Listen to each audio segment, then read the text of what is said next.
Welcome. This is Callie Carroll, and you're listening to a special series where we're diving into Rhonda Byrne's book, The Magic, taking 28 days to have intentional gratitude to see how our lives can change. It is a part of Good Morning Sunshines where we wake up to see that perspective reveals miracles. And guys, I'm telling you, gratitude can change your world. Let's get started. Good morning, sunshines. Day 8 of our magic practice. I am Callie Carroll and excited to take you through our gratitude for food, is what we're going to dive into today. And it's funny because this seems to be one of the primary, and I kind of want to say like only for the masses, places where we tend to give gratitude. Isn't that interesting? Why is it that we sit around a table of food and a lot of families, a lot of people will give thanks for the food that's about to nourish their bodies? And I think that's wonderful and incredible. At the same time, it makes me think right away. I'm like, but why, when we wake up in the morning, aren't we like, oh my gosh, thank you, thank you, thank you for these feet that just planted on the ground and for these legs that are about to carry me throughout the day, which is why we're doing the practice. We're hoping that we're creating a shift within that. But today we do get to specifically dive into the magic ingredient to our gratitude for food in a much deeper way. So I don't know about you guys, but when we say grace before a meal, we do a lot of different things and we do thank God for this food that's about to nourish our body. But it's I want to say topical kind of, because it doesn't do what we're about to do with our magical practice. When I connected to this, I was like, yo, this is wild. This is wild. When you get down to the nitty gritty and you actually think about where your food is coming from and everything that had to occur for you to be able to have that experience. One of my really great friends, she started doing this with her children on a regular basis. Like they'd be in the car and they're eating a granola bar. And she's like, you guys, let's think about where this granola bar came from for a second. Okay, so we look at the ingredients. We've got oats in there. We've got chocolate in there. I don't know what's another, probably some sugar. I don't know how you make a granola bar. So this was probably a bad example, but whatever. So, like just the oats, what had to happen for those oats to be planted, harvested, produced, packaged, shipped, get to a plant? Then that plant has this person, this innovator that's created this product, this food that we're going to enjoy.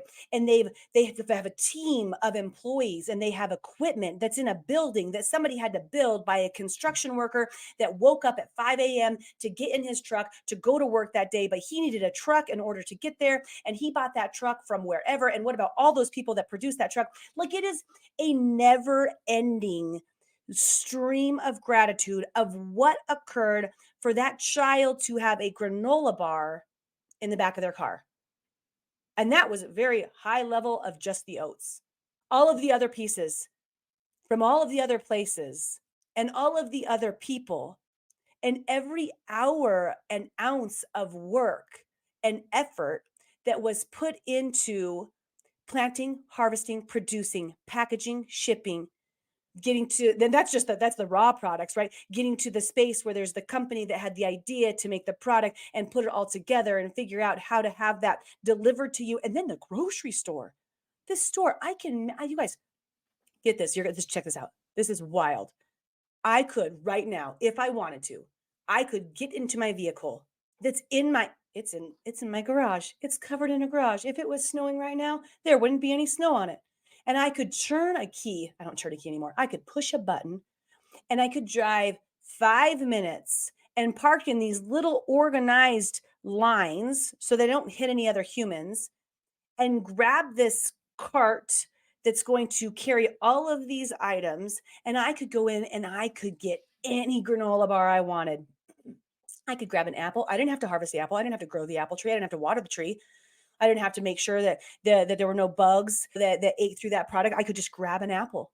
And then I could go over, and my kids drink a lot of milk, right? I could just grab a gallon of milk that's cleanly packaged into this little thing with a handle so that I don't drop it. And even if we do kind of drop it, it's made of the right plastic so that we're not going to like spill it everywhere. Maybe sometimes we do. But I could have this milk, and I don't have a cow. I don't have a cow back at the place. I didn't milk that cow in order to get that and then to process it or whatever that is. I just go and I just grab milk. It's wild. And you know what? We're a pizza family. I'm not gonna lie. We have pizza at least once a week, and that's probably like more like 4 times a week. I could go to the frozen food aisle if I didn't feel like dialing the number to order and grab this pizza with this crust and this dough and this cheese and these toppings and the sauce. And I didn't have to do anything except for hand over $5 for the return of this pizza. It is nuts when you go in to think about your accessibility of food at your fingertips and all of the effort and work that it took for that granola bar to be in that child's hand that's going to keep them from having a hangry attack, get them a little bit of nourishment in their body. It is absolutely wild. And do not even get me started on water. Oh man, I cannot tell you guys how often I do gratitude for water. It is, I just always have, just the way that it nourishes our bodies, knowing that we're over 50% water. And if we don't have that water in our bodies, we cannot function. Our brain, our heart, our blood, our skin, like we have to have that water, and we have access to water. There are, this is the glad game piece of it. There are people who do not have access to water, that do not have access to food, who are hungry all day long. And here we are, overeating, over consuming, over purchasing. We might be complaining about grocery prices. That's not helpful. Guess what? You have a grocery. That's pretty freaking cool. You have access. And when you start to live from a space like that and you sit down for a meal of food, you don't guzzle the food anymore. You're not just like throwing it in so that you can move on. You're not, right? You're actually, you look at the food, you look at your plate of food, and you think about all the things how that had to occur for you to get that. I'm guessing you're going to eat and drink with a little bit more calmness, slowness, and presence. And that's just a healthier way to be. Today's practice is to actually do just that, is to every single time you consume anything, whether that's a sip of water or a bite of an apple, to just connect to the different things that had to occur for you to get that item into your hand and into your belly. And let yourself slow down around it. See how your body reacts when you slow down.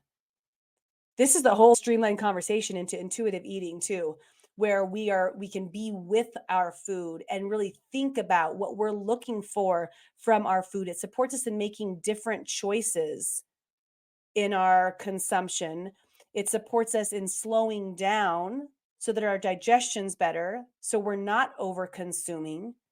And at the same time, it's making our happy heart, our chests go, our shoulders go back and our chests come out, and just that happy space of wow. And I'm betting that as some of you take on this practice, it's also going to connect you a little bit more with the availability of servitude and support for those others who don't have access.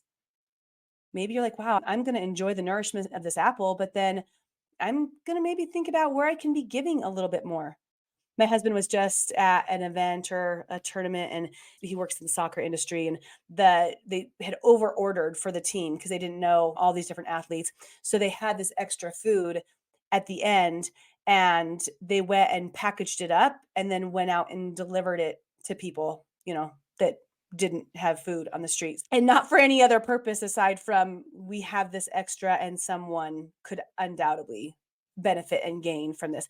So it could help support you in a different space of giving and servitude as well. Isn't this a beautiful practice? We're only on day 8, and I look at this and my heart is just like, wow, if even a a fraction of the people who listen to this practice it and share it and talk about it, imagine the butterfly effect that this could have in the world. People starting to say thank you, in a deep thank you, before they grab the food and water that nourishes their body and the way they show up. And people starting to open their hearts to this kindness and this different way of being. And it's exciting. It's exciting for me, you guys. Can you tell I'm excited about it? Today, for your magic ingredient, you're going to go through, pay attention to what you're eating, pay attention to where it came from. Don't get lost in it because you could spend 5 hours on every single bite of food. That's not going to be probably very supportive in your day to day action, but at least connect to it and maybe have a conversation with it. Somebody else, maybe a coworker. Like, have you ever really thought about all that had to occur for us to grab this salad really quick at this restaurant? Or maybe to your kids, open their eyes about it. Hey guys, like, I know you love your Eggo waffles. Let's talk about all that had to occur for those Eggo waffles to be on your little cute plate, and start to spread the gratitude at the same time. We are in the middle of our 28 days of practice with Rhonda Byrne's book, The Magic. And if you guys have not caught up on the other days, you can just dive into food for the next month if you want to. Or you can go back, you can re listen, you can re-watch. We've got a full 28 days of the practice guided by her. And I'm just here to support you guys in thinking a little bit more, diving in a little bit deeper, giving you something to relate to and support you on your magical process. I am Callie Carroll, and thank you for joining me again on another beautiful day. Remember that perspective reveals miracles, and I'm excited to talk to you guys later. Bye. Thanks for joining, and don't forget to subscribe and, of course, share with your friends. Guys, that's how we impact more lives. All right, see you next time.